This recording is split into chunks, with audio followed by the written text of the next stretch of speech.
Olá, meus caros, sejam bem-vindos de volta ao nosso módulo de processo penal do Escola até Aprovação. Professor Rafael Barilli aqui, na nossa aula de número 9, em que a gente vai dando continuidade, já chegando próximo ao fim dos nossos estudos em processo penal, em que a gente vai tratar do tema da sentença penal e das nulidades. Então, o tema da nossa aula de hoje é sentença penal e nulidades. Bom, a gente estudou nas aulas pretéritas, em que a gente tratou do tema das comunicações processuais e dos atos de uma maneira geral, em que a gente viu que os atos processuais eles podem ter alguns conteúdos e no que tange às comunicações dos atos processuais, o objetivo é dar conhecimento às partes, aos interessados, acerca de determinadas questões que acontecem no bojo do processo. Quando a gente fala de provimentos jurisdicionais, então os provimentos jurisdicionais são atos que emanam do juiz ou do tribunal e que têm, portanto, um conteúdo de determinar algo. Então, dentro desse contexto dos atos processuais, os provimentos jurisdicionais são aqueles atos que têm o objetivo de determinar algo, tá? E aí nós temos alguma classificação, nós temos uma classificação importante.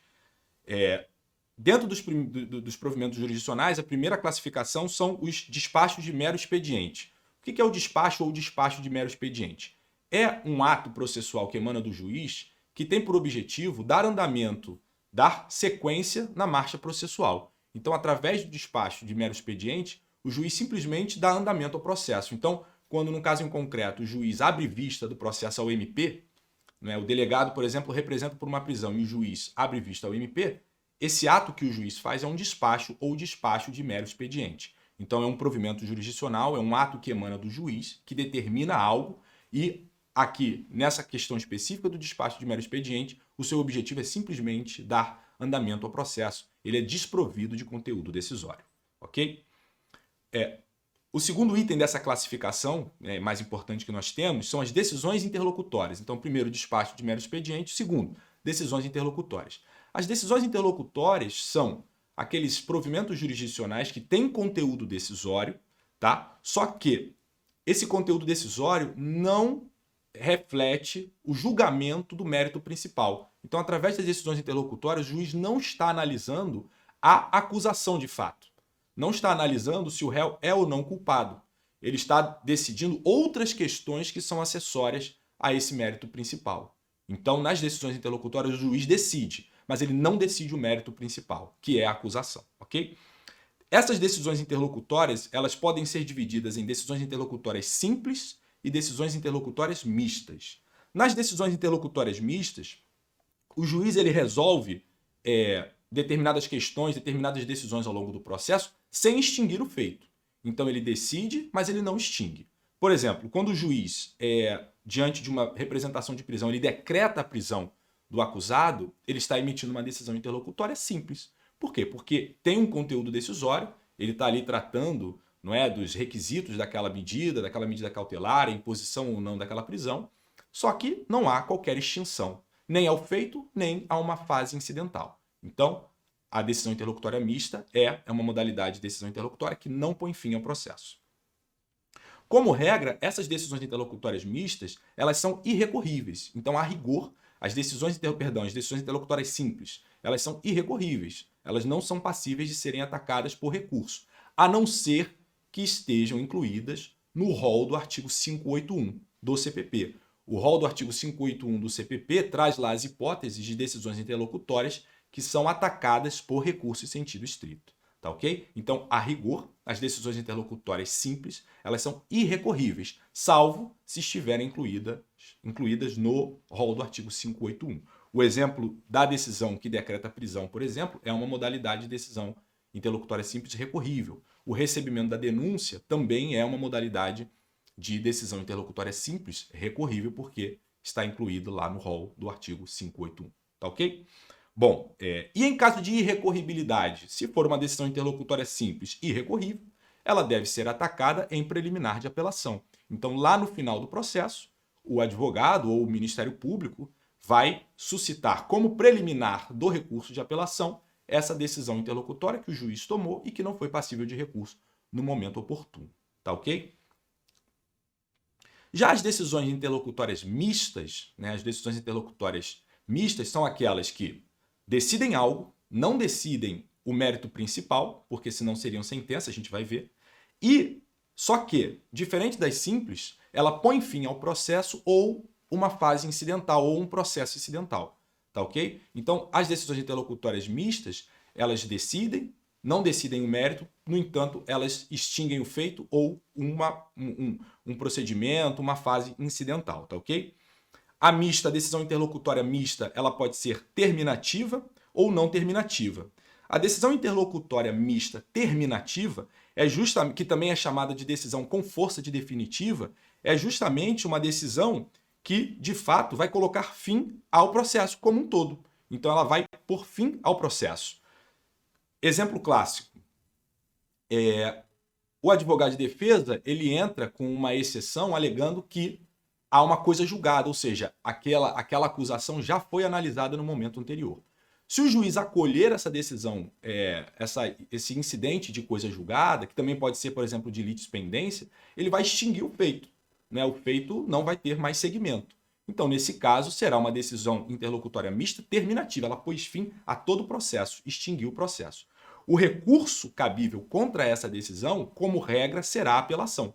Porque lá na apelação, como a gente vai ver na aula de recursos, a apelação é o recurso cabível contra a sentença e as decisões definitivas ou com força de definitiva, que é justamente essa decisão interlocutória mista terminativa que eu estou enunciando aqui. Tá ok? E as decisões interlocutórias mistas não terminativas são aquelas que colocam fim a uma etapa procedimental. Então, elas são decisões interlocutórias que põem fim não ao processo como um todo, mas sim a uma etapa, a um momento, a uma fase do procedimento, tá ok? O exemplo clássico é a decisão de pronúncia. Né? A decisão de pronúncia, quando o juiz pronuncia no júri o réu para ser submetido ao julgamento perante o tribunal do júri, ele está emitindo ali uma decisão interlocutória mista não terminativa. Não terminativa por quê? Porque ele só pôs fim a uma fase do procedimento e não ao processo como um todo. Tá? Então, decisão interlocutória mista é aquela decisão interlocutória que não decide o mérito principal, ou seja, ele não está analisando o mérito da acusação, o juiz não está decidindo se condena ou se absolve, porque senão seria uma sentença, só que ele acaba extinguindo ou o processo ou uma fase procedimental. A decisão interlocutória mista terminativa é aquela que põe fim a todo o processo, e a decisão interlocutória mista não terminativa vai pôr fim somente a uma fase ou a um incidente processual. Tá ok? Então, essas são as nossas decisões interlocutórias. Provimentos jurisdicionais de uma maneira geral. O juiz está ali determinando algo. É uma modalidade de ato processual privativo do juiz ou do tribunal em que determina-se algo. Esse provimento jurisdicional pode ser um despacho de mero expediente. O juiz simplesmente dá andamento, põe curso ao processo. Por exemplo, vista ao MP, vista as partes para se manifestarem. As decisões interlocutórias, que são decisões, só que elas não decidem o mérito principal. O juiz não decide se está condenando ou absolvendo. Essas decisões interlocutórias elas podem ser simples, em que decide-se algo sem pôr fim ao processo ou à etapa procedimental ou a processo incidente. Por exemplo, decreta uma prisão, rejeita exceções, concede uma fiança. Isso tudo são decisões interlocutórias simples. Ou decisões interlocutórias mistas, que são aquelas decisões interlocutórias que põem fim ou ao processo como um todo, mistas terminativas, ou uma fase procedimental ou um processo incidente, decisões interlocutórias mistas não terminativas, tá ok? E por fim nós temos a nossa sentença. Então, última modalidade de provimento jurisdicional é a sentença, que é o mérito aqui da nossa aula. Bom, a sentença, ela é o ato, o provimento jurisdicional privativo do juiz de primeiro grau, em que se enfrenta o mérito principal da causa, decidindo-se se aquela pretensão acusatória é procedente ou improcedente. Então, sentença no processo penal vai ser única e exclusivamente o provimento do juiz de primeiro grau, em que ele decide se dá procedência ou se julga improcedente aquela acusação, aquela pretensão acusatória que foi formalizada, seja pelo Ministério Público, seja pelo querelante. Então, qualquer outro provimento que o juiz der que não tiver este conteúdo não será uma sentença. Vai ser outra coisa. Vai ser um despacho, vai ser uma decisão interlocutória, nessas classificações que nós vimos, mas sentença certamente não será. Tá ok? Cuidado para não confundir as decisões interlocutórias mistas terminativas com a sentença. Porque a decisão interlocutória mista terminativa, que é a decisão com força de definitiva, ela não julga o mérito principal. O juiz ele extingue o feito, mas por outro fundamento. extingue o feito porque já foi julgado, coisa julgada, extingue o feito porque há litispendência, reconhece a sua incompetência, mas ele não julga um mérito principal, tá ok? Então, marca aí uma diferença no seu caderno da decisão interlocutória mista terminativa, em que o juiz põe fim ao processo, mas por outro fundamento, da sentença, em que o juiz ele efetivamente julga a procedência ou a improcedência da pretensão acusatória, tá ok? Bom, vamos à estrutura da sentença. A estrutura da sentença está enunciada lá no artigo 381 do CPP, que diz assim: a sentença conterá o nome das partes, ou, quando não possível, as indicações necessárias para identificá-las, a exposição sucinta da acusação e da defesa, a indicação dos motivos de fato e de direito, a indicação dos artigos de lei, o dispositivo, a data e a assinatura do juiz. Esses elementos que estão no 381 a gente consegue dividir em 3 grandes núcleos que são, de forma consolidada, tratados pela nossa doutrina: relatório, fundamentação e dispositivo. Então, a estrutura básica de uma sentença é o relatório, a fundamentação e o dispositivo. O relatório é aquela parte da sentença em que o juiz narra o que aconteceu no processo. Nesse momento, o juiz ele está efetivamente mostrando para as partes, mostrando para os interessados de uma maneira geral, que ele de fato leu o processo, que ele de fato sabe do que se trata. Então, o juiz ali ele vai narrar os acontecidos, vai narrar as etapas procedimentais, vai narrar o que aconteceu na audiência e etc. Então, no relatório, o juiz ele expõe o que de fato aconteceu no processo e o objetivo do relatório é justamente mostrar que o juiz leu o processo. Tá ok? Cuidado que há determinados procedimentos em que se dispensa o relatório. O exemplo clássico é o procedimento do GCRIM, previsto lá na Lei 9.099, artigo 81, parágrafo 3º da Lei 9.099, dispensa o relatório. Então, quando você tiver no juizado especial criminal, que é um procedimento mais célere, mais informal, mais simples, justamente por ser dedicado ali, ser exclusivo das infrações de menor potencial ofensivo, a própria lei, o legislador já dispensa o relatório em virtude de ser algo mais simples, mais informal. Tá ok? E cuidado que a ausência de relatório, de uma maneira geral, tirando essas hipóteses em que a lei permite, a ausência de relatório é hipótese de nulidade absoluta. Isso está previsto lá no artigo 564, inciso 4º do CPP. Então, o artigo 564, inciso 4º do CPP assegura aí a nulidade da sentença se estiver faltando o relatório. Tá bom? A segunda parte, o segundo núcleo da nossa sentença é a fundamentação. A fundamentação é, de fato, onde o juiz indica os motivos que levaram a julgar de determinada maneira. A exigência de fundamentação é uma exigência constitucional, que está prevista no artigo 93, inciso 9º da Constituição, que diz que todos os julgamentos serão públicos e todas as decisões do Poder Judiciário serão fundamentadas. A fundamentação é uma garantia de legitimidade da atuação do Poder Jurisdicional. Nós sabemos que, como regra no Brasil, os juízes não são eleitos, os juízes são investidos por concurso público, salvo as exceções de indicações de ministros de Corte Superior e do 5º, no caso dos tribunais. Mas, como regra, os juízes não são eleitos. E a legitimidade democrática dos juízes vem justamente da necessidade de fundamentar as decisões com base no direito, com base no ordenamento jurídico vigente. Então, a fundamentação é uma garantia constitucional de legitimidade das decisões do Poder Judiciário. Tá ok? Então, é justamente o núcleo, a parte da sentença em que o juiz demonstra, o juiz indica os fundamentos que levaram a decidir. Fundamentos de fato, fundamentos de direito, com base nas normas jurídicas aplicáveis, com base nas provas, com base nos relatos fáticos que foram apresentados. Tá ok? Atenção lá para o artigo 155 do CPP, nós já estudamos, mas vale a pena trazer aqui, no que tange lá uma limitação do juiz julgar com base exclusivamente no inquérito. O 155 do CPP veda que o juiz, na sentença, julgue com base exclusivamente no inquérito. O inquérito, as provas, os elementos indiciários colhidos na fase de investigação, eles só podem ser utilizados como obter dictum, como argumento de reforço. O juiz ele tem que decidir com base nas provas produzidas no processo, salvo aquelas exceções que nós já conhecemos. Tá bom? Bom, e o terceiro e último núcleo é o dispositivo. O dispositivo é onde o juiz de fato decide. Ali, no dispositivo vai estar indicado qual é o comando daquela decisão.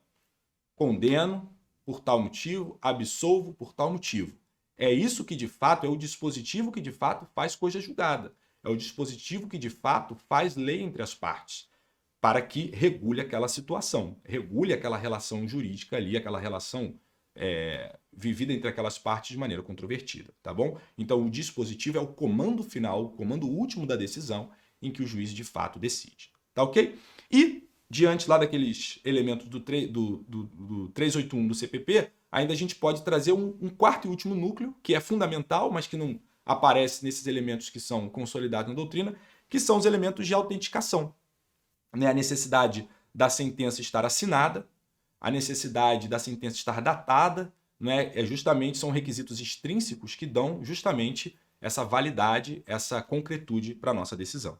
Cuidado que a ausência de assinatura do juiz torna aquele ato inexistente, não vale como sentença, é um ato inexistente. Né? Se eu dou uma sentença e não assino, ela não tem nenhuma existência efetivamente jurídica, tá ok? E cuidado também com a sentença oral em audiência. Muito comum que os juízes criminais deem sentença oral em audiência. Nesse caso, essa sentença ela só vai ter efetivamente existência a partir do momento em que ela for revista e assinada pelo juiz, ainda que na ata de audiência que vai ser juntada ao processo. Então, se a sentença é dada de maneira oral, aquilo tem que ser reduzido a termo, ainda que só o dispositivo, e assinado pelo juiz. Nesse momento, ela tem existência justamente porque esses elementos de autenticação eles são necessários para que haja a existência e validade dessa decisão. Tá ok? Bom, na nossa sentença criminal, nós temos dois grandes modelos, obviamente. A sentença absolutória e a sentença condenatória. Bom, a sentença absolutória é aquela sentença em que o juiz está julgando, a rigor, improcedente a pretensão acusatória. O Ministério Público, o querelante, apresenta uma pretensão acusatória, requeiro a condenação do réu nas penas do artigo tal, por ter infringido as normas, etc., e quero a sua condenação.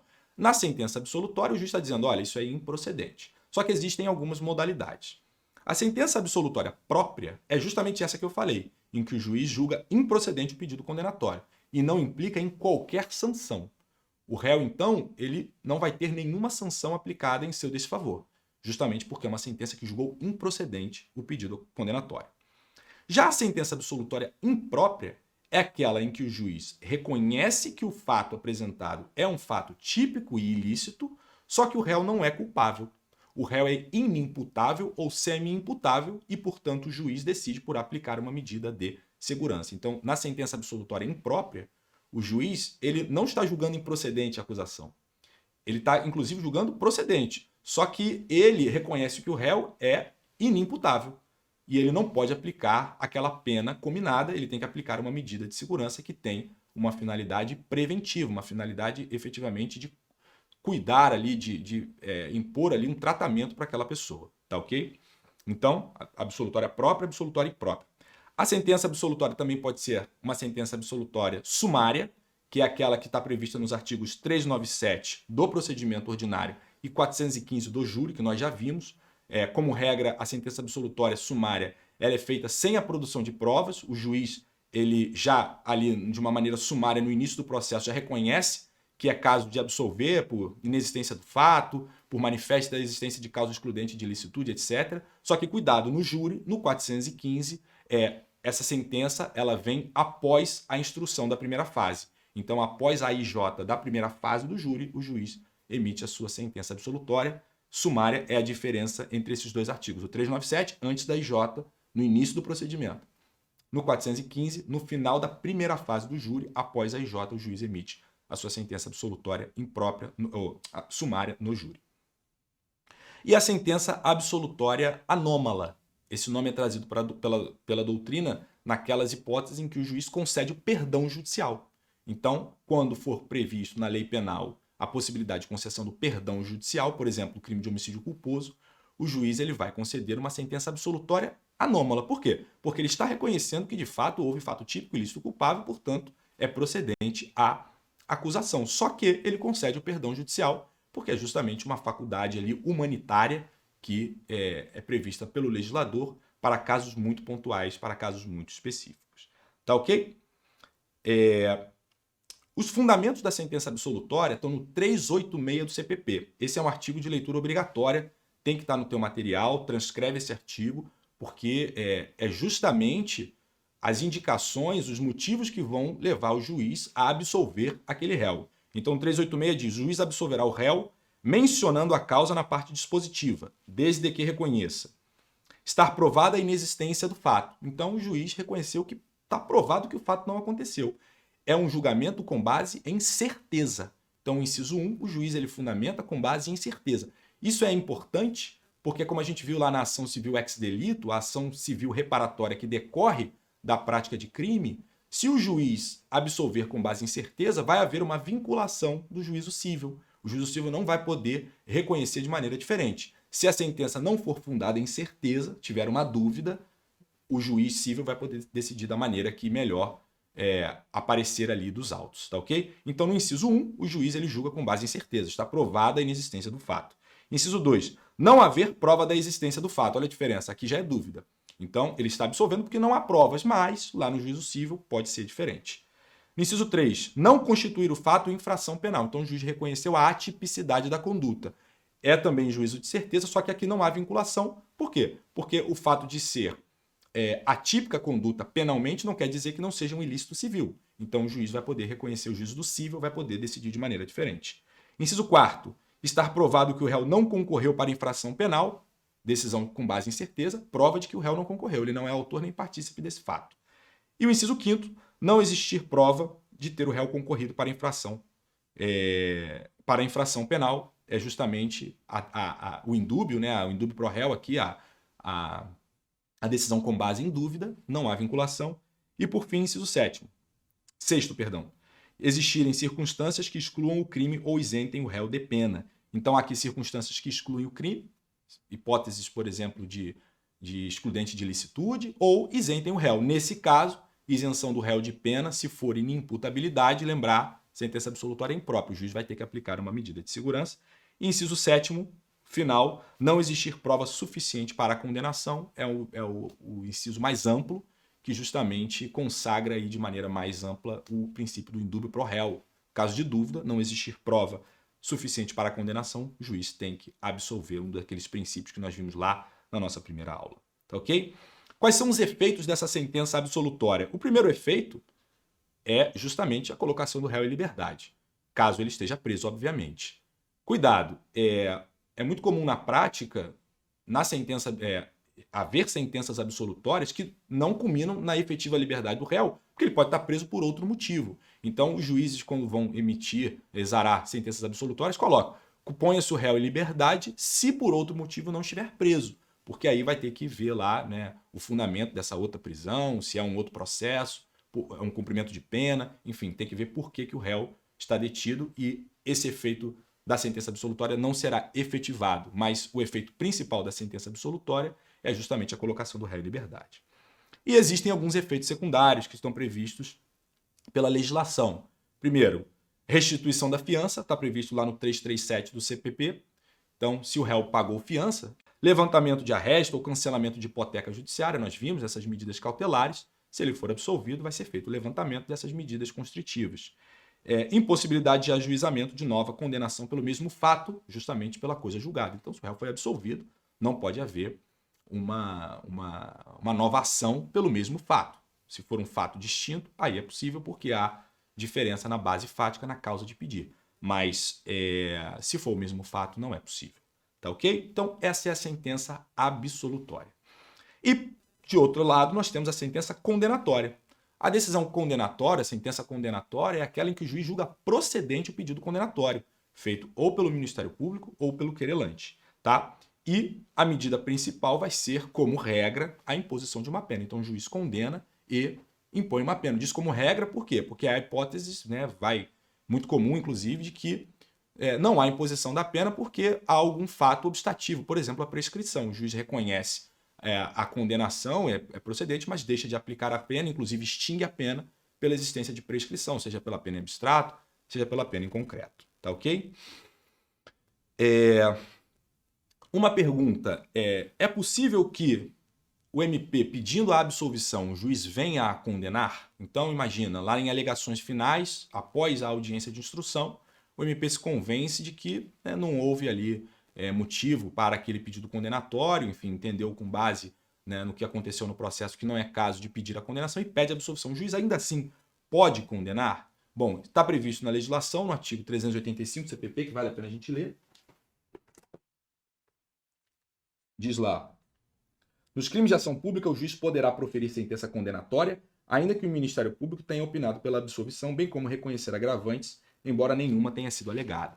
Só que esse artigo ele é altamente criticado pela doutrina, justamente porque nós vivemos um sistema, né, desde a Constituição de 88, um sistema acusatório, em que a acusação ela é de titularidade exclusiva do Ministério Público, a não ser nos casos de ação penal privada. Então, se o Ministério Público não formula um pleito condenatório, ou pelo menos no final não o sustenta, o juiz não poderia condenar, o juiz estaria vinculado à absolvição, porque ele não pode fazer as vezes do Ministério Público. O sistema acusatório, se vocês lembram, é a separação, né, é erigido sobre o princípio da separação da acusação do julgamento. Então, as funções de acusar e julgar são distintas, o juiz não pode congregar as duas. Então, isso aqui seria um descompasso entre a legislação infraconstitucional, CPP, que é de 1941, e a Constituição de 88, e, portanto, para boa parte da doutrina não teria sido recepcionado, só que se cair na sua prova objetiva, você vai conforme a legislação, está lá no 385 do CPP. Bom, a grande diferença, né, a grande questão da sentença condenatória é justamente a fixação da pena. Então é o que tem aí de mais diferente, é o que caracteriza, né, notabiliza aí a sentença condenatória, que é a fixação da pena. A fixação da pena ela é uma exigência constitucional de individualização da pena, está prevista lá no artigo 5º, inciso 46 da Constituição, então está previsto no artigo 5º, inciso 46 da Constituição, que diz que a pena tem que ser individualizada, é uma garantia constitucional ter a sua pena individualizada, e o juiz vai seguir lá o critério trifásico, também chamado de critério Nelson-Hungria, previsto lá no artigo 68 do Código Penal, porque foi estruturado por esse célebre doutrinador da nossa tradição penalista brasileira. O juiz ele vai fixar a pena base, com base nas circunstâncias judiciais do artigo 59, depois vai para a pena intermediária, com base nas circunstâncias agravantes e atenuantes do artigo 61 ao artigo 66 do CP, e por fim chega na terceira fase, nas circunstâncias majorantes e minorantes, as causas de aumento e diminuição, que estejam previstas ou na parte especial ou na parte geral.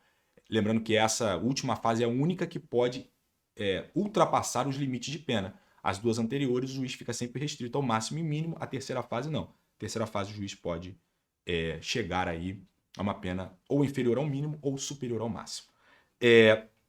Além disso, além da fixação da pena, a sentença condenatória também tem a imposição de um regime prisional de cumprimento de pena. Então, o juiz vai lá fixar com base no artigo 33 o regime aberto, semiaberto ou fechado. A imposição de uma prisão preventiva, isso está previsto no artigo 387. O 387 é o fundamento da sentença condenatória. Então, se o juiz condena, condena com base no 387 do CPP. Se o juiz absolve, nós vimos, absolvo com base em um dos incisos do artigo 386 do CPP.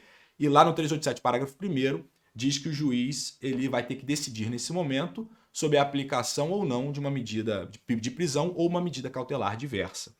A detração está prevista no 387, parágrafo 2º, que é esse abatimento da prisão ou das medidas cautelares restritivas que tenham sido impostas no processo na pena. Então, se o juiz chegou a uma pena de 8 anos de prisão e o réu ficou 3 anos preso no curso do processo, é nesse momento da sentença que o juiz tem que fazer o abatimento. E ele vai cumprir lá 5 anos. Esse abatimento ganha um nome de detração. A detração, portanto, tem que ser observada pelo juiz no momento da sentença. Tá ok? E quais são os efeitos da sentença condenatória? Bom, nós temos efeitos penais e extrapenais. Os efeitos penais são aqueles que têm um conteúdo penal, um conteúdo sancionador, um conteúdo de sanção. Eles podem ser primários ou secundários. O efeito penal primário mais conhecido é a pena. Então, vai ser imposta uma pena, seja uma pena restritiva de liberdade, privativa de liberdade, restritiva de direito ou de multa. São as 3 modalidades de pena que nós temos no Brasil. Pena privativa de liberdade, pena restritiva de direito ou de multa, lembrando as vedações constitucionais a penas desumanas, degradantes, de caráter perpétuo, né, e de banimento. Essas penas não são possíveis por mandamento constitucional. Mas o juiz, então, vai aplicar esse efeito penal primário, mais conhecido, que é justamente a imposição de uma pena. Também como efeito penal primário existente é a inclusão do nome do réu no rol de culpados. Isso vinha previsto no artigo 393 do CPP.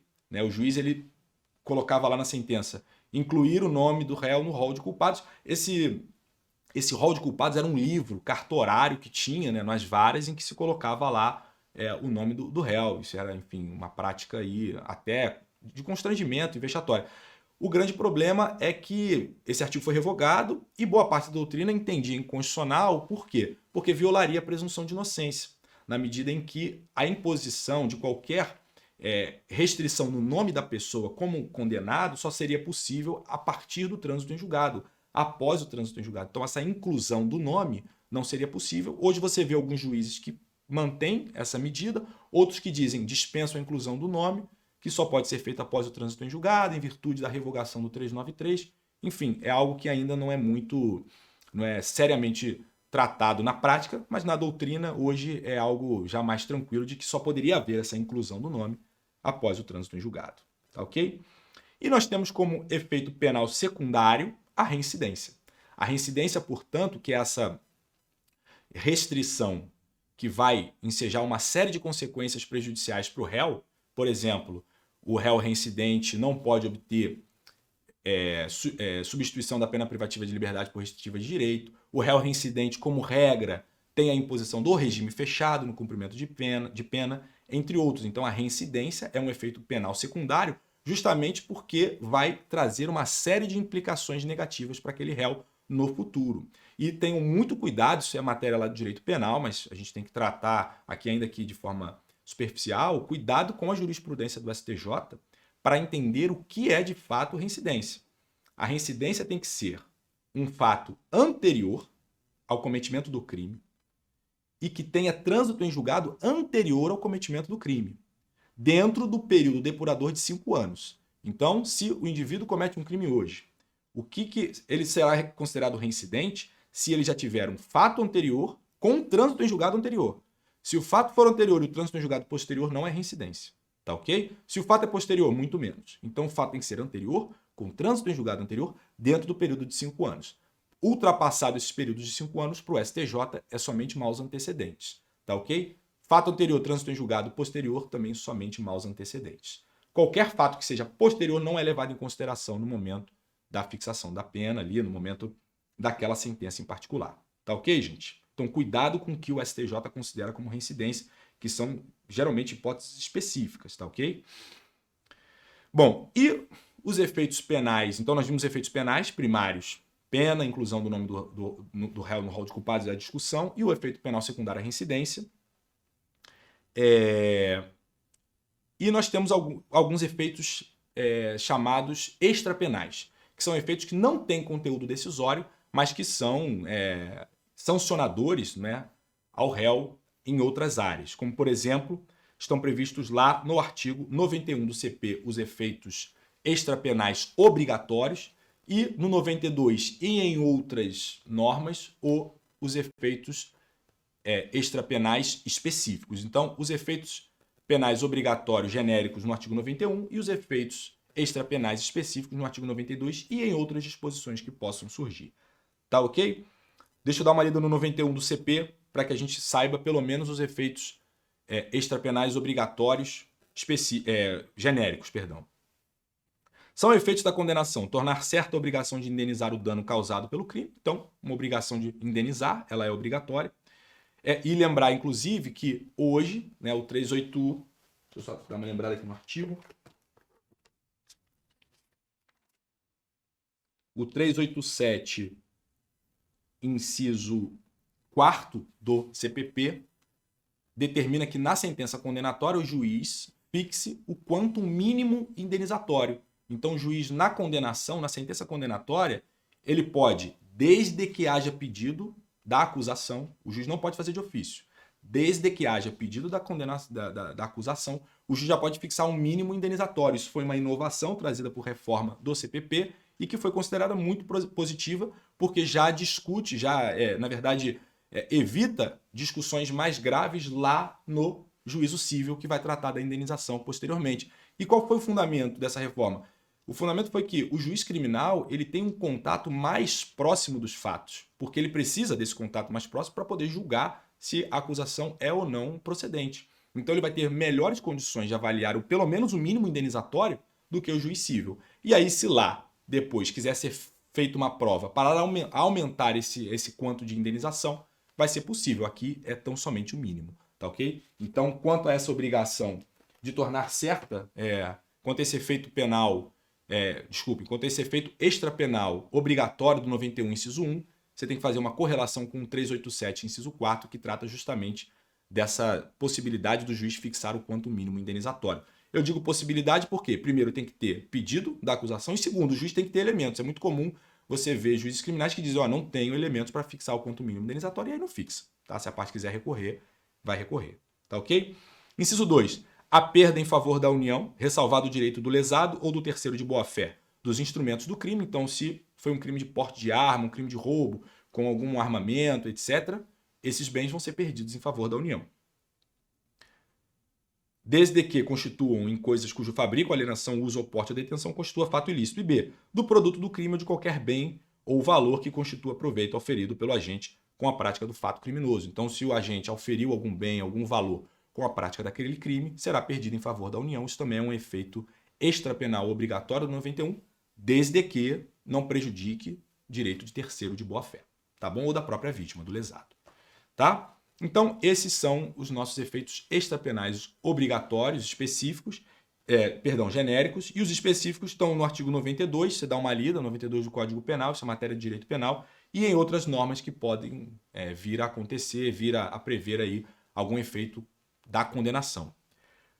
O importante é que esse aqui do artigo 92 e esses outros tem que ser fundamentado pelo juiz. Então, se o juiz decreta, por exemplo, a perda da função pública, o juiz tem que decretar expressamente. Se ele não decretar, não foi aplicado. Tá bom, gente? Então, vimos a sentença absolutória, o fundamento, 386, e vimos a sentença condenatória, o fundamento 387, e aí as suas decorrências. Bom, além disso, nós temos que entender que essa sentença ela tem que ser publicada. O juiz, sempre que exara uma sentença, ele determina a sua publicação, que é efetivamente o ato que dá publicidade, tornando aquele ato processual público. Uma vez publicada, vai haver o esgotamento da jurisdição daquele juízo e ele não vai poder reformar, né, não vai poder rever a sua sentença, salvo hipóteses de erros materiais superficiais. Se houver alguma hipótese mais grave, o juiz não pode mais alterar a sentença, só pode ser alterada por recurso, tá ok? As exceções, eu acabei de falar da primeira, que é o erro material, mas também o embargo de declaração, que é um recurso, e a imposição de recurso com efeito regressivo, que é o caso do recurso sentido estrito. Interposto um recurso que permite ao juiz rever a sua decisão, ele pode rever. Então, publicada a sentença, o juiz não pode reformar a sentença mais. Ela está pública, foi tornada pública, já era. Vai poder reformar se for erro material, errou o nome da parte, pode alterar. Uma conta ali que, enfim, chegou a um valor e aí ele coloca um valor diferente. Ele pode alterar isso se for um erro material. No caso de interposição de embargo de declaração ou recurso com efeito regressivo, que nesse caso justamente é um dos efeitos do recurso, a possibilidade do juiz reformar. Tá ok, gente? Bom, como último tópico da sentença, nós temos que tratar de um princípio fundamental, que é o princípio da correlação, também chamado por alguns doutrinadores de princípio da congruência. O princípio da correlação da congruência é aquele que define que o juiz ele está adstrito ao pedido que foi feito pela acusação. Então, o juiz ele não pode inovar, ele não pode julgar fora ou além daquele pedido que foi feito. Por quê? Porque assim ele estaria violando a correlação ou congruência e, portanto, violando o sistema acusatório. Foi exatamente o fundamento que eu acabei de trazer, né, na questão do juiz condenar com pedido absolutório. Nós vivemos um sistema acusatório que separa a função de acusar da função de julgar. Se a acusação faz um pedido num sentido, o juiz ele não pode julgar de maneira distinta, né, trazendo uma nova direção. Por quê? Porque assim ele vai estar violando a correlação e propriamente o sistema acusatório. Tá ok? Eventual violação dessa correlação gera nulidade absoluta. Vou dar um exemplo aqui. Imagina que o MP ele apresenta uma acusação por um crime principal, por exemplo, um crime de roubo, e um crime conexo, enfim, uma coação no curso do processo. O cara roubou e depois ameaçou as testemunhas e o MP promove essa acusação aí de o roubo e o crime conexo. O juiz ele não pode reconhecer outros crimes conexos. Ele não pode simplesmente chegar aqui, tá bom, vou condenar ele no roubo, na coação no curso do processo, mas também vou condenar nesses outros 10 crimes. Por quê? Porque ele está violando a correlação. Ele está violando a congruência e violando o sistema acusatório. Ele está se valendo da função de acusação. Tá ok? Essa é o fundamento, é a base desse princípio da correlação ou da congruência. Mas nós temos exceções. Essa aqui é que está, enfim, o coração dessa nossa parte final do tema de sentença. Bom, a primeira exceção mais importante é a chamada emendatio libelli. E esse libelli é uma expressão em latim, emendatio é T-I-O no final, e libelli é com 2 L's e I no final. A emendatio libelli está prevista no 383 do CPP. Eu vou ler e depois a gente trata aí do seu conceito e das suas especificidades. Olha o que diz o 383. O juiz, sem modificar a descrição do fato contida na denúncia ou na queixa, poderá atribuir-lhe definição jurídica diversa, ainda que, em consequência, tenha de aplicar uma pena mais grave. Parágrafo 1º. Se, em consequência da definição diversa, houver possibilidade de proposta de suspensão condicional do processo, o juiz procederá de acordo com o disposto na lei. Parágrafo 2º. Tratando-se de infração de competência de outro juízo, a este não será encaminhados os autos. Então, na emendatio libelli, o Ministério Público ele descreve um fato, inclusive a descrição do fato é elemento essencial da peça acusatória, está lá no 41 do CPP. O Ministério Público ele tem que descrever o fato com todas as suas circunstâncias. Então, ele descreve um fato e dá uma capitulação para aquilo. Ele descreve lá uma subtração e diz que aquilo ali é roubo. Na emendatio libelli, o juiz, no momento da sentença, sem mudar a descrição do fato, ele dá uma capitulação jurídica distinta. Ele diz, olha, para essa descrição que você forneceu, eu entendo que é uma outra capitulação. Eu entendo que, por exemplo, não é roubo, é furto. Porque essa violência que você narrou não foi dirigida à pessoa, e sim à coisa. Um exemplo em que se reconhecia essa possibilidade de emendatio libelli. A pessoa está passando na rua, o indivíduo vem, arranca o cordão dessa pessoa, chegando a gerar lesão. O Ministério Público oferece denúncia por roubo. O juiz, na fase da sentença, com essa mesma descrição, ele reconhece que houve furto. Por quê? Porque, nesse caso, a violência não foi dirigida à pessoa, e sim à coisa. Parêntese, essa questão é controversa, é controvertida, tá? Alguns entendem que seria de fato roubo, porque ainda que a violência tenha sido dirigida à coisa, gerou lesão na pessoa. Outros entendem que não, que seria furto, porque a violência não foi dirigida à pessoa. Isso é matéria controvertida, mas é de direito penal. Eu estou querendo só tratar aqui da questão processual. Então, nesse caso, o juiz ele aplica a emendatio libelli. Ele não está violando a correlação, a congruência, segundo a posição do CPP, a posição do nosso legislador, porque ele não está julgando de maneira distinta do que foi apresentado pela acusação. O juiz ele está adstrito, portanto, aos fatos narrados, e não à capitulação que o Ministério Público ofereceu. Há uma máxima, para essa escola de pensamento, que foi positivada, que foi prevalecente na nossa legislação, de que o réu se defende dos fatos e não da acusação, e não da capitulação que foi feita. Num caso como esse aqui, o réu ele estaria se defendendo dessa acusação de ter subtraído com um puxão do cordão da vítima, e não do roubo ou do furto. Isso aí seria indiferente para essa visão da emendatio libelli. Tá ok, gente? Então, a emendatio libelli é essa possibilidade que o juiz tem, no momento da sentença, de fazer uma readequação, uma nova capitulação, uma capitulação distinta da fornecida pelo Ministério Público, desde que mantida a descrição fática. O juiz não pode operar ali nenhum tipo de mudança na descrição fática. A descrição fática é a mesma, restou comprovada e o juiz só dá uma capitulação jurídica diversa, ainda que mais grave. O exemplo que eu dei poderia ser o contrário. O Ministério Público promoveu uma acusação por furto, só que o juiz entendeu que é roubo. É possível isso? Perfeitamente possível. Tá? Ainda que mais grave, não há nenhuma violação à congruência, não há nenhuma violação ao princípio da correlação entre acusação e sentença. Tá ok? Só cuidado que se essa capitulação jurídica é diversa permitir a suspensão condicional do processo, o juiz é obrigado a propor. Então, se ele chega a uma capitulação cuja pena mínima é inferior a 1 ano, o juiz tem que oferecer a suspensão condicional do processo.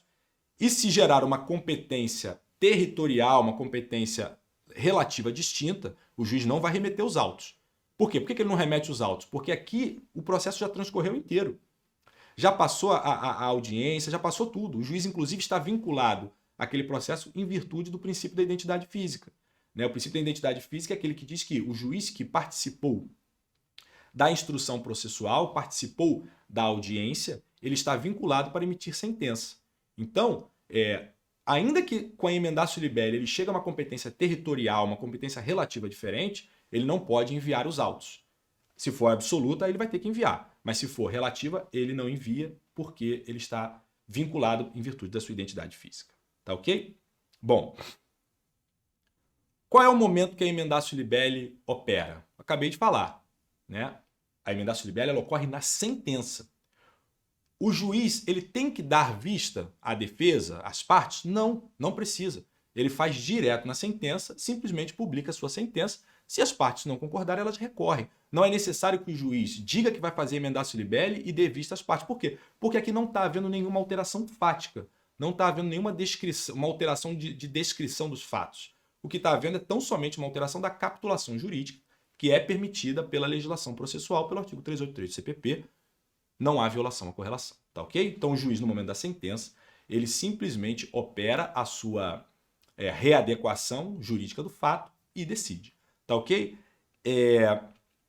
Há uma crítica, tá? Uma crítica de parte da doutrina, né? Por exemplo, o professor Geraldo Prado, que diz que essa máxima de que o réu se defende dos fatos, ela não é verdadeira. A capitulação que o Ministério Público faz orienta o processo em diversas questões. Na competência, no rito processual, orienta o processo na imposição de medidas cautelares. Por exemplo, o 313 do CPP diz que só é possível a imposição de prisão nos crimes cuja pena máxima seja superior a 4 anos. Então, pela capitulação jurídica que o MP dá, que o querelante dá, vai ser possível ou não a imposição de prisão, de prisão preventiva. Então, é claro que a acusação, a capitulação da acusação é importante. E o juiz ele não poderia fazer essa emendatio sem dar vista ao MP para que ele readequasse. Então, essa é uma posição que é mais afeita ao sistema acusatório, tem lugar numa prova discursiva. Numa prova objetiva, não há nenhuma dúvida, marca a emendatio libelli de acordo com o que está previsto no 383 do CPP. Tá ok? Então, vou fazer uma breve recapitulação, foi muita coisa, é realmente um tema difícil, depende da leitura do artigo, por isso que eu li com vocês, mas vamos retomar aqui muito rapidamente. O princípio da correlação ou da congruência é aquele que diz que o juiz está adstrito à acusação formalizada. O juiz ele não pode julgar de forma diferente, nem além. Por quê? Porque se ele fizer dessa maneira, ele estará infringindo o próprio sistema acusatório. Então, o princípio da correlação da congruência é aquele que determina que o juiz está adstrito ao pedido da acusação, podendo julgar procedente ou improcedente, mas nunca de forma distinta, tá ok? A primeira exceção que nós vimos é justamente a emendatio libelli. A emendatio libelli, prevista no 383 do CPP, é uma readequação jurídica que o juiz dá ao fato que foi descrito. Então, não há alteração fática, o juiz simplesmente entende que a capitulação que o promotor, que o membro do Ministério Público, ou o querelante também, isso pode acontecer na ação penal privada, o juiz ele entende que a capitulação jurídica dada é equivocada. E sem mudar a descrição fática, ele dá uma capitulação jurídica diversa no momento de sentenciar. Seja ela mais branda, seja ela mais grave. Não há nenhuma diferença. O juiz é obrigado a dar vista às partes? Não. O juiz simplesmente dá sua capitulação. Por quê? Porque entende-se, pela posição encartada na legislação, que o réu se defende dos fatos. A capitulação ela é meramente opinativa por parte do Ministério Público e o juiz pode dar a capitulação que ele entender mais adequada.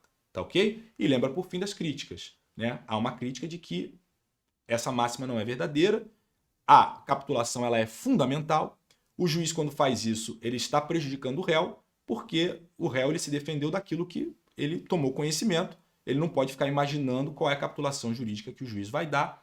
Então, para essa posição, por exemplo, o professor Geraldo Prado, seria necessário que o Ministério Público realizasse um aditamento da sua denúncia e que, de fato, a defesa pudesse se defender sobre essa nova capitulação que foi fornecida. Tá ok? Então, essa é a emendatio libelli. E, por fim, nós temos que tratar da mutatio libelli. Então, mutatio libelli, mesma coisa, expressão latina, mutatio com T e I no final e o libelli com 2 L's. Bom, a mutatio libelli está prevista no 384 do CPP, o artigo seguinte. Vamos lê-lo. Encerrada a instrução probatória, se entender cabível nova definição jurídica do fato, olha agora, em consequência de prova existente nos autos de elemento ou circunstância da infração não contida na acusação, o Ministério Público deverá aditar a denúncia ou queixa no prazo de 5 dias, se em virtude desta houver sido instaurado o processo em crime de ação penal pública, reduzindo-se a termo o aditamento quando feito oralmente. Parágrafo 1º. Não procedendo o MP dessa forma, ao aditamento aplica-se o artigo 28. Parágrafo 2º. Ouvido o defensor do acusado no prazo de 5 dias e admitido o aditamento, o juiz, a requerimento de qualquer das partes, designará dia e hora para a continuação da audiência, com inquirição das testemunhas, novo interrogatório do acusado, realização de debates, julgamento. Parágrafo 3º. Aplica-se as disposições do 383, parágrafos 1º e 2º, ao caput desse artigo. Parágrafo 4º. Havendo aditamento, cada parte poderá rolar até 3 testemunhas, no prazo de 5 dias, ficando o juiz na sentença adstrito aos termos do aditamento. Não recebido o aditamento, o processo prosseguirá. A mutatio libelli é totalmente diferente da emendatio. Na mutatio libelli, o juiz, após a instrução, ele reconhece uma capitulação jurídica diferente, só que em virtude de um elemento que surgiu no curso do processo e que mudou a descrição fática. Então, há uma inovação empírica naquele processo que vai ensejar uma nova capitulação. Nesse caso, diferentemente da emendatio libelli, em que não há mudança fática, a mudança é só jurídica, diferente aqui, na mutatio libelli, o juiz ele tem que abrir prazo para o Ministério Público aditar. O aditamento aqui ele é necessário. E não só o aditamento, a defesa, já que o réu ele vai poder se defender desses novos fatos, desse novo aditamento, e uma nova instrução, inclusive com testemunhas que serão arroladas. Tá ok? Então você vê que na mutatio libelli, por haver uma inovação no substrato fático, na descrição fática oferecida, o juiz ele tem que abrir prazo para o Ministério Público aditar e, consequentemente, defesa e instrução probatória quanto a esses novos fatos que surgiram. Tá ok? Então você imagina, por exemplo, que o Ministério Público ofereceu ali uma acusação indicando a prática, por exemplo, de roubo. Ah, foi praticado um crime de roubo em via pública, um transeunte foi vítima de roubo. Só que na instrução processual ficou configurado que essa vítima, que o autor levou a vítima para um cativeiro e lá praticou extorsão, ligou para a família, pediu dinheiro, pediu senha, pediu transferência bancária, etc. Isso somente no curso da instrução. Tem que parar tudo. O juiz vai ter que parar, vai ter que mandar para o Ministério Público aditar essa denúncia, incluir esses novos fatos e vai ser feita uma instrução nova quanto a esses novos fatos. E aí, somente aí o juiz vai poder sentenciar com base na nova capitulação jurídica ali, um crime de roubo com restrição da liberdade ou um crime de extorsão conexo, enfim, o que vier a surgir nessa hipótese. Tá ok, gente? Então, emendatio libelli, não há alteração fática, a alteração é meramente de capitulação jurídica. Mutatio libelli, há uma alteração fática e, portanto, a necessidade de um aditamento. E veja bem, lembra lá na aula de ação penal, que a gente tratou de aditamento no final? Essa é uma modalidade de aditamento provocado. Por quê? Porque o Ministério Público é provocado pelo juiz a aditar. E se ele não aditar, o parágrafo 1º resolve. O parágrafo 1º manda aplicar o artigo 28 do CPP. Então, se o Ministério Público falar, não vou aditar não, entendo que tem que permanecer assim mesmo, o juiz vai mandar lá para o PGJ, vai mandar para o órgão superior do Ministério Público para para decidir se é o caso ou não de aditamento. Tá ok, gente? Bom, então essa aí é a mutatio libelli, diferentemente da emendatio. É possível ocorrer mutatio libelli na segunda instância, ou seja, no segundo grau? Bom, o entendimento majoritário, consolidado, na verdade, é de que não. Se no tribunal surgir uma eventual inovação, o caso vai ser de absolvição. Não é possível haver mutatio libelli no segundo grau, por quê? Porque vai ensejar a necessidade de rever provas, de haver a nova prática de provas, etc. Então, nesse caso, surgindo uma mutatio libelli, uma necessidade de mutatio libelli no segundo grau, não é possível haver aditamento nem nada disso. É o que diz a súmula 453 do Supremo. Olha lá. Não se aplicam à segunda instância o 384 e parágrafo único do CPP, que possibilitam dar nova definição jurídica ao fato delituoso em virtude de circunstância elementar não contida, explícita ou implicitamente na denúncia. Tá? Então, um exemplo aqui, o réu foi acusado de peculato, no entanto, em sede de recurso exclusivo da defesa, o tribunal constatou uma prova que indica que uma atuação foi culposa. Pode o tribunal desclassificar e condenar pelo delito culposo? Não, não há essa possibilidade, porque seria necessário haver um aditamento, e como esse aditamento não vai ser possível em segunda instância, o caso vai ser tão somente de absolvição. Tá ok, gente? Então, tratamos aí com bastante detalhes a sentença penal, os provimentos jurisdicionais em primeiro lugar, falamos dos despachos de mero expediente, falamos das decisões interlocutórias e as suas modalidades, e falamos, por fim, da sentença, sua estrutura, a sentença absolutória e seus efeitos, a sentença condenatória e seus efeitos, e, por fim, tratamos aqui do princípio da correlação à distrição, emendatio libelli de um lado, e as críticas que são feitas, e mutatio libelli, artigos 383 e 384 do CPP. E vamos dar andamento, já seguindo, para o estudo das nulidades, para a gente encerrar essa nossa aula de número 9. Bom, as nulidades, o tema das nulidades, né, ele revela a necessidade de se observar a formalidade no processo. O processo penal, né, de uma maneira geral, o processo de uma maneira geral, ele tem muito de forma, ele não é só forma, mas ele tem muito de forma, e a forma com que os atos são praticados, a forma com que o procedimento é desenvolvido, é fundamental para se garantir segurança jurídica. Né? Então, eu sei que o processo penal vai ter aquele rito procedimental que a gente tratou nas aulas anteriores. Vai começar com a acusação, vai ser feito o recebimento da denúncia, vai ser citado o réu para apresentar a resposta à acusação, etc, etc, etc. Essa formalidade ela é necessária justamente para se garantir a segurança jurídica. Mas é claro que a forma em si ela não é a finalidade. A finalidade é a prestação jurisdicional. Então, portanto, no estudo das nulidades, a gente tem que fazer esse balanço, né, esse sopesamento entre formalidade e a finalidade essencial, que é formalidade e segurança jurídica de um lado e a finalidade que é a efetiva prestação jurisdicional. Tá ok? Tá? Então, era basicamente essa ideia inicial que eu queria começar tratando com vocês. Bom, nós temos algumas espécies de atos processuais quanto à sua regularidade. Então, no que tange à regularidade dos atos processuais, a gente pode classificar, em primeiro lugar, como atos regulares. Os atos regulares são aqueles que são praticados conforme a forma prevista em lei. Então, eu tenho uma denúncia e eu segui os requisitos do artigo 41 do CPP. É um ato regular, é um ato que seguiu a forma prevista. Tá?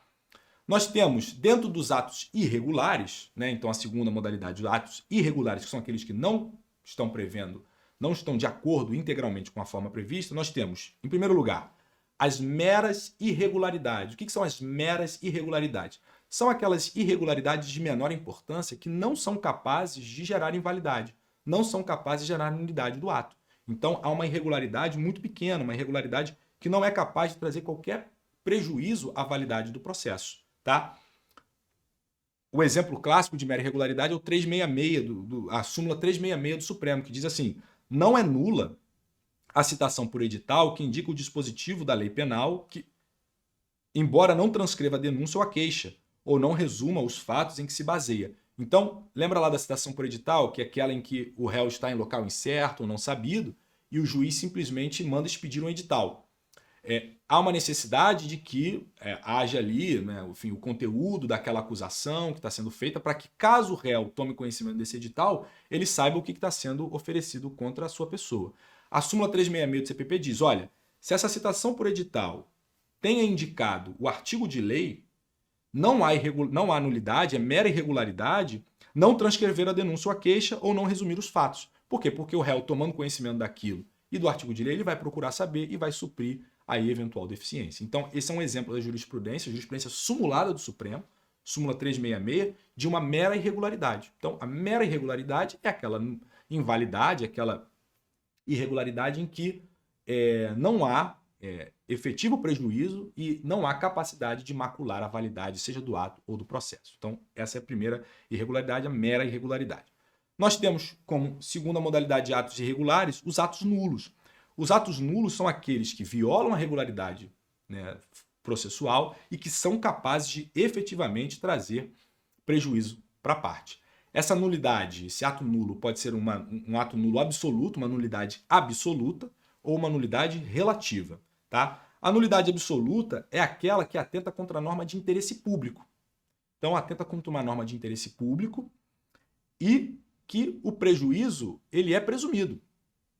Pelo fato de ser uma nulidade tão grave que afete uma norma de interesse público, esse prejuízo vai ser um prejuízo ali presumido, tá ok? E não há possibilidade de se convalidar. O ato nulo ele não se convalida, tá? Ele não há qualquer tipo de preclusão caso não seja arguído, porque ele vai poder ser reconhecido lá na frente, tá ok?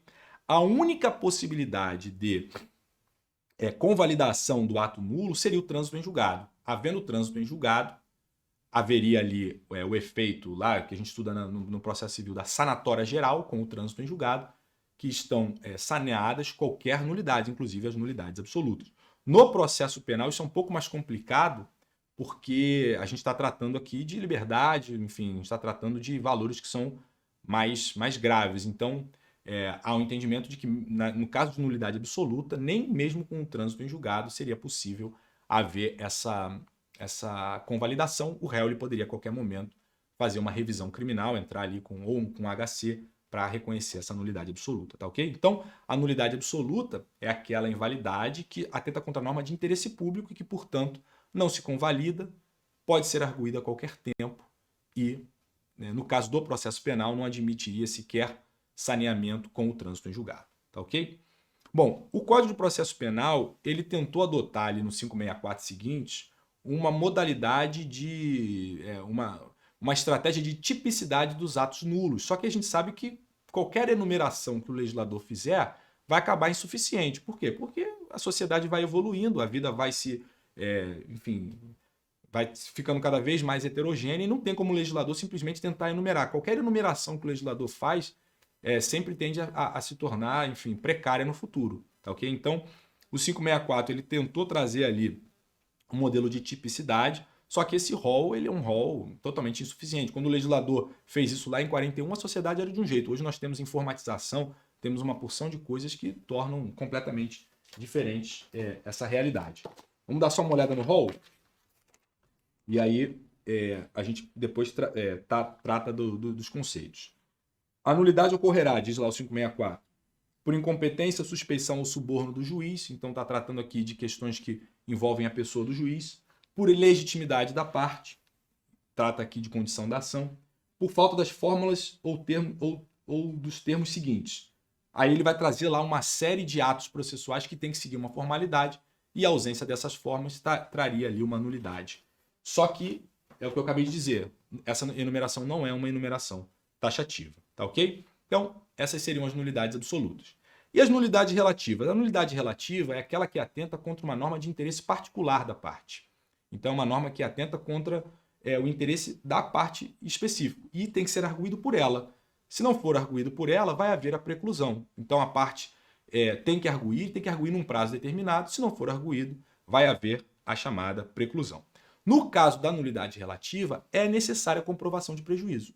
Se não houver a comprovação do prejuízo, essa nulidade vai ser afastada e o processo vai seguir válido. Então, na nulidade relativa, por atentar contra o interesse da própria parte, vai haver ali uma necessidade de demonstração do prejuízo, né?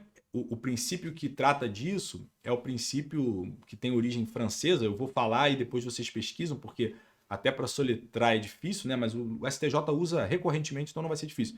Que é o princípio de pas de nullité sans griffe, né? Não há nulidade sem prejuízo, né? Então, a rigor, nessa classificação que nós estamos tratando, se aplicaria no processo penal para as nulidades relativas. Então, no caso das nulidades relativas, que são aquelas que atentam contra o interesse particular da parte, é necessária a demonstração de prejuízo. Não havendo demonstração de prejuízo, não seria proclamada essa nulidade. Tá ok? Bom, e no processo penal, como é que se diferencia uma nulidade absoluta de uma nulidade relativa? Gente, é absolutamente casuístico da jurisprudência. Eu tratei do rol do 564, nesse rol do 564, segundo a doutrina e a jurisprudência, vai haver hipóteses em que a nulidade vai ser absoluta, outras em que a nulidade vai ser relativa. Tem hipótese da jurisprudência em que, dependendo das circunstâncias do caso em concreto, a nulidade pode ser absoluta ou relativa. Então, compete a nós que estamos estudando colocar, sempre que aparecer na jurisprudência do STJ, colocar o entendimento dos tribunais se aquela nulidade é absoluta ou relativa. Não há uma indicação prévia do que seria nulidade absoluta e do que seria nulidade relativa. O importante é você entender o conceito, tá? Ato regular, atos irregulares, meras irregularidades. Eu dei um exemplo para vocês da citação por edital que é sumulado no Supremo. A nulidade absoluta, que atenta contra o interesse público e, portanto, o prejuízo seria presumido. E a nulidade relativa, que atenta contra o interesse particular e que, portanto, depende da demonstração de prejuízo. Agora, o que é nulidade absoluta e o que é nulidade relativa? Isso aí depende da jurisprudência, tá ok? Vou dar um exemplo para vocês de nulidade absoluta. A inexistência de citação. Se o ato de citação não se efetivou da forma prevista na legislação, essa seria uma nulidade absoluta, porque viola de forma tão severa o princípio básico do contraditório, o princípio básico da ampla defesa, que vai haver uma nulidade absoluta. Então, é pacífico na jurisprudência de que se a citação não foi feita da forma devida, vai haver uma nulidade de natureza absoluta. O prejuízo é presumido. A pessoa não tomou conhecimento do processo, tá ok? É claro que se o réu vier a comparecer espontaneamente no processo e tomar conhecimento de forma em que ele possa se defender e participar dos atos processuais, aí sim haveria ali uma convalidação. Mas, a rigor, a nulidade na citação imporia uma nulidade absoluta, tá ok? E nulidades relativas. Há várias modalidades e exemplos na jurisprudência do STJ sobre nulidades que são de cunho meramente relativo. Por exemplo, a inversão na ordem das testemunhas. A gente sabe que primeiro se houve as testemunhas de acusação, depois se houve as testemunhas de defesa. Caso haja uma inversão equivocada, é uma nulidade relativa. Se não tiver a demonstração de prejuízo, o processo segue, não houve invalidade. Tá ok? Então, esse aqui é um exemplo. Outro exemplo no direito probatório de nulidade absoluta. O réu ser interrogado sem ser alertado do seu direito ao silêncio. Essa é a nulidade absoluta. Certamente o tribunal, num caso como esse, vai determinar vai reconhecer a nulidade absoluta e vai determinar uma nova oitiva, ali, um novo interrogatório, porque se ele não foi alertado do direito ao silêncio, maculou o ato todo e é uma norma de interesse público. Tá ok, gente? Então, só para trazer aqui alguns exemplos para vocês e lembrando que a gente tem que acompanhar a jurisprudência, aqui não tem jeito. Estudar nulidades é, de fato, entender os conceitos, entender os efeitos e mapear a jurisprudência para que a gente saiba o que o Supremo entende como... o Supremo e o STJ entende como nulidade ou não. E nós temos, por fim, os atos inexistentes. O ato inexistente é aquele que tem um vício tão grave que ele sequer chega a existir.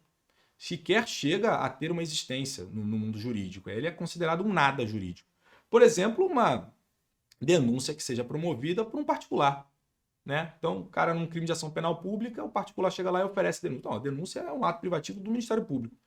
Isso aqui é um nada jurídico. Simplesmente o juiz vai mandar retirar aquilo dos autos do processo.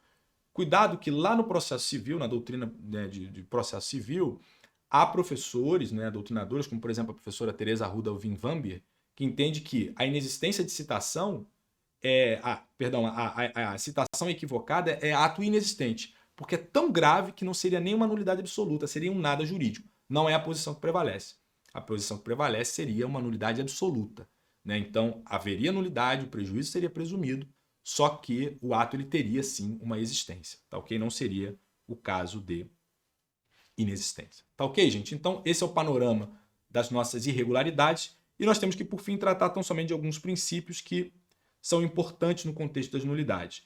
O primeiro princípio é o princípio da tipicidade das formas, que é aquilo que eu tratei de forma inicial lá quando comecei a falar de nulidades. As formas elas são previstas em lei para trazer segurança jurídica. Então, o princípio da tipicidade das formas é justamente aquele que diz que os atos processuais eles têm que ser praticados de acordo com a formalidade prevista em lei, justamente para trazer segurança jurídica. Eventual inobservância dessa forma vai dar ensejo a uma dessas irregularidades que nós tratamos. Mera irregularidade se for pequena. Nulidade absoluta se atentar contra a norma de interesse público. Nulidade relativa se o interesse for da parte. Depende de demonstração de prejuízo. E ato inexistente se for uma irregularidade tão severa que o ato sequer chega a existir validamente. O prejuízo o princípio do prejuízo, que é o princípio do pars de nullité sans griffe, que no CPP está previsto no artigo 563 e orienta, na verdade, toda a sistemática das nulidades, que é justamente a necessidade para se proclamar uma nulidade de que haja prejuízo. Vimos que, né, na classificação utilizada como regra, a nulidade absoluta não precisaria da demonstração desse prejuízo, porque o prejuízo seria presumido. Só que o que é nulidade absoluta e o que é nulidade relativa depende de acompanhamento da jurisprudência. E, por fim, o princípio da instrumentalidade das formas. O princípio da instrumentalidade das formas é aquele que diz que a forma em si não é a sua finalidade. A finalidade é a apreciação jurisdicional, a forma é um meio. Então, portanto, em alguns casos, os juízes, os tribunais, eles vão poder passar por cima de algumas nulidades caso o fim tenha sido atingido. Então, nós temos uma finalidade para um determinado ato. O ato ele foi atingido, a finalidade desse ato foi atingida, a formalidade pode deixar de ser observada desde que não seja uma nulidade absoluta. Então, esse é o princípio da instrumentalidade das formas. Se o fim foi atingido, não precisa de observar a sua forma. Tá ok, gente? Bom, e por fim o princípio da causalidade, que é o princípio que diz que um ato nulo provoca a nulidade sua e dos atos que lhe são subsequentes. Então, se há num determinado incidente, numa determinada diligência, uma irregularidade num determinado ato, os atos que são subsequentes, pelo princípio da causalidade, também serão considerados atos nulos ou, enfim, absolutos, relativos ou irregularidade, dependendo da classificação. Tá ok, gente? Então, o tema de nulidades foi mais para trazer esses conceitos básicos e alertar vocês de que é necessário acompanhar a jurisprudência para saber o que é nulidade absoluta, o que é nulidade relativa. Trouxe aqui alguns exemplos em que há um entendimento mais consagrado do que seria cada um, tá? Mas a gente tem que acompanhar os informativos para saber o que a jurisprudência tem entendido como nulidade absoluta. E como, por exemplo, nulidade absoluta, o vício de citação, interrogatório sem a presença da defesa, o interrogatório sem alertar o direito ao silêncio, nulidade relativa, por exemplo, inversão da ordem das testemunhas, é uma hipótese em que o STJ reconhece como nulidade relativa e depende da demonstração de prejuízo. Mas, a rigor, essa seria a nossa classificação e os princípios que são decorrentes. Tá ok, gente? Na próxima aula a gente vai tratar de recursos, tá? Vamos fazer uma apresentação da parte geral dos recursos e depois tratar muito rapidamente de alguns recursos em espécie. E, por fim, na nossa última aula, a aula número 11, nós vamos tratar de algumas leis processuais penais especiais que são importantes aí no mundo dos concursos, tá ok? Espero vocês, muito obrigado e até a próxima.